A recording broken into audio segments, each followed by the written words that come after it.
আমি কিছু মশলা দিয়ে দেবো।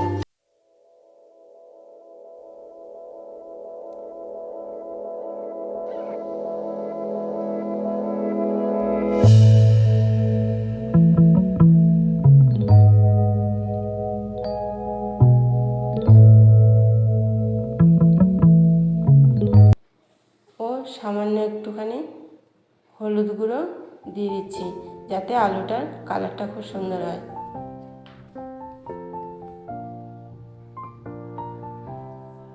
এবার আমি আলুটাকে ভালো করে কড়াইতে ঢেলে নেব। এখানে আমার আলুর পুর দেওয়ার একটাই কারণ, অনেকে বলে ডালের কচুরি খেলে অম্বল হয়, সেই জন্য আমি আলুর কচুরি করছি। তাছাড়া ময়দাটা ছেনার সময়ও আমি কিছুটা জোয়ান দিয়েছি, এর থেকেও এই কচুরিটা খেলে অম্বল হওয়ার একদম ভয় থাকবে না।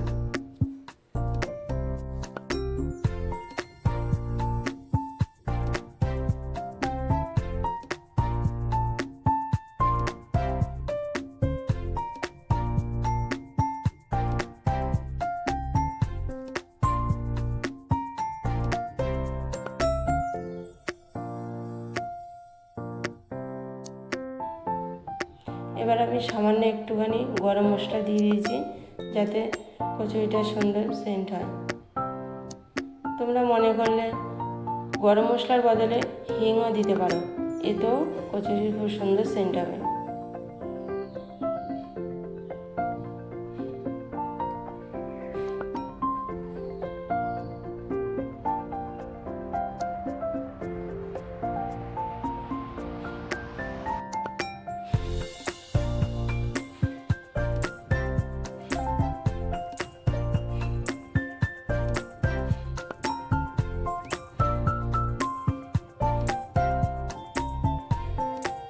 আলুর পুরটা রেডি হয়ে গেছে, এবার আমি তুলে নেব।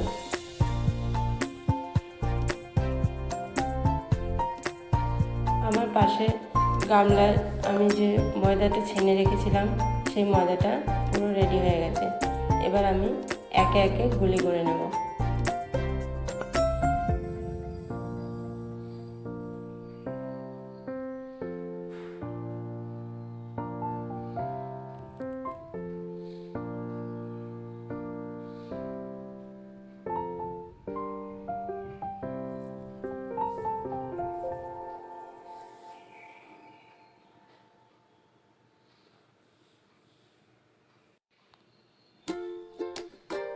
এবার আমি গলিটা এইভাবে হাতে একটু ভাগ করে মাঝখানটায় আলুর পুরটা দিয়ে দেবো।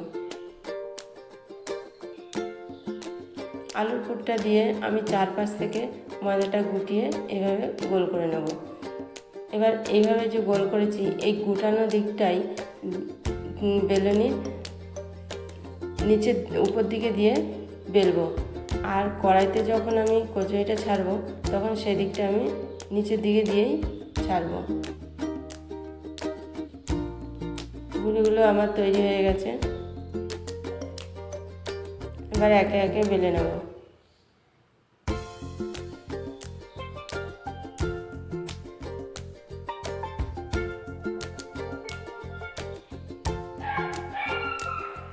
খুব বেশি পাতলা করার দরকার নেই, কচুরি একটু মোটা করে বেলতে হবে।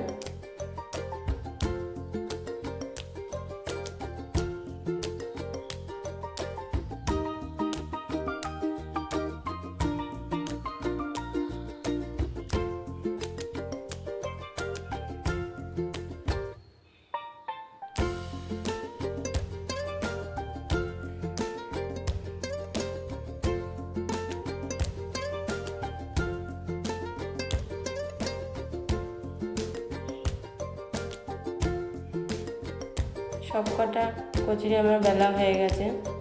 এবার আমি পাশে ওভেনে কড়াই চাপিয়ে সাদা তেল দিয়ে দিচ্ছি।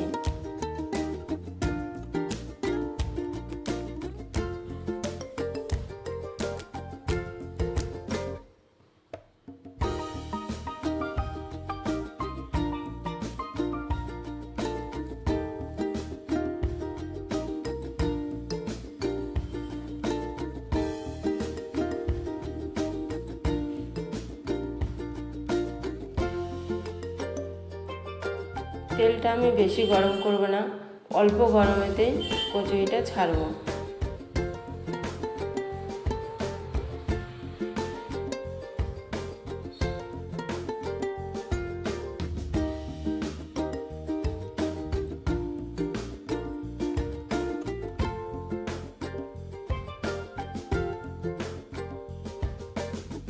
এই কচুরি করার প্রধান নিয়ম হচ্ছে গ্যাসের ওভেনটাকে সব সময় লোতে করে রেখে দিয়ে ভাজতে হবে।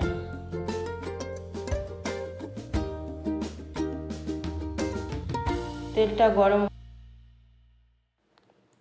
আস্তে আস্তে ফুলে উঠবে। একটা একটা করে ভাজতে আমার দেরি হবে বলে আমি 3টে কচুরি একসঙ্গে কড়াইতে দিয়ে দিয়েছি। আমার কচুরিগুলো ফুলেও উঠেছে, এবার আমি উল্টে দিয়েছি। এইভাবে এপিট ওপিট ভাজতে ভাজতে যখন দেব পুরো কচুরির কালারটা বাদামি কালার এসছে তখন আমি তুলে নেব। এই যে আমি তুলে নিয়েছি এবং কচুরির উপরটা কত খড়খড়ে হয়েছে আমি তোমাদের দেখালাম। এবার আঙুল দিয়ে চেপে দেখিয়ে দিচ্ছি যে কতটা খাস্তা হয়েছে।